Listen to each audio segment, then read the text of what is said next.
Papila ra vumbirhi ra Pawulo eka va le Korinto, ku avanyisa ka vumbirhi. Hikokwalaho ndzi tibohile leswaku a ndzi nga ti eka n'wina ndzi tisa timhaka leti mi vavisaka timbilu. Hikuva loko ndzi mi tlhava timbilu, i va mani lava nga ta ndzi susa gome loko va nga ri valavo ndzi va tlhaveke timbilu xana? Leyi hi yona mhaka leyi endleke leswaku ndzi mi tsalela, hileswaku loko ndzi fikile, ndzi nga tlhaviwi mbilu hi vanhu lava a va ta fanela ku ndzi tsakisa, hikuva ndza mi tshemba hinkwenu.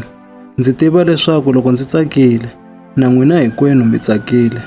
Ndzi mi tsalerile, ndzi ri karhi ndzi twa ku vava ngopfu, hi mbilu leyi karhatekaka swinene ni mihloti leyo tala. A ku nga ri ku mi tlhava timbilu, kambe a ku ri ku endlela leswaku mi tiva rirhandzu lerikulu ngopfu leri ndzi mi rhandzaka ha rona. Loko ku ri na loyi a vangeke leswi tlhavaka timbilu, a nga tlhavanga mina. Kambe hi tlhelo rin'wana ndzi nga ku, hambiloko ndzi nga lavi ku swi kurisa ngopfu, u tlhavile n'wina hinkwenu. Leswi munhu wo tano a nga layiwa hi lavo tala va n'wina hi ndlela leyi, swi ringene. Sweswi a mi ta fanela ku n'wi rivalela, mi n'wi chavelela, leswaku a nga hluriwi hi gome ku tlula mpimo. Hikokwalaho, ndza mi khongotela leswaku mi tlhela mi n'wi komba rirhandzu, hikuva loko ndzi mi tsalerile papila, a ku ri ku mi ringa ni ku vona loko mi ndzi yingisa eka swilo hinkwaswo.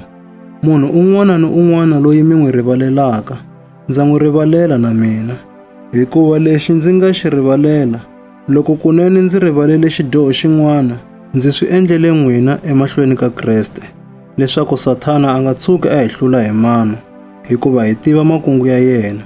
Loko ndzi fikile eTrowasi ku twarisa kona mahungu lamanene ya Kreste, yena u ndzi pfulerile nyangwa yo tirha ntirho wa yena. Kambe ndzi nga tshunxekanga emoyeni, hikuva Tito makwerhu a ndzi n'wi kumanga. Hikokwalaho ndzi valerile, kutani ndzi hundzela eMakedoniya. Kambe a ku khensiwe Xikwembu lexi eka Kreste xi hi yisaka eku khaneni minkarhi hinkwayo. Kutani hi ku tirhisa hina, xi hangalasa hinkwako ku nuhwela loku nandzihaka ka ku tiva Kreste.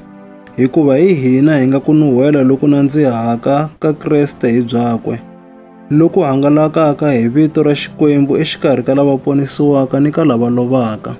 Eka lava lovaka i risema ra rifu, kambe eka lava ponisiwaka i ku nuhwela ka vutomi. Xana i mani loyi a faneriwaka hi ntirho hinkwawo lowu ke?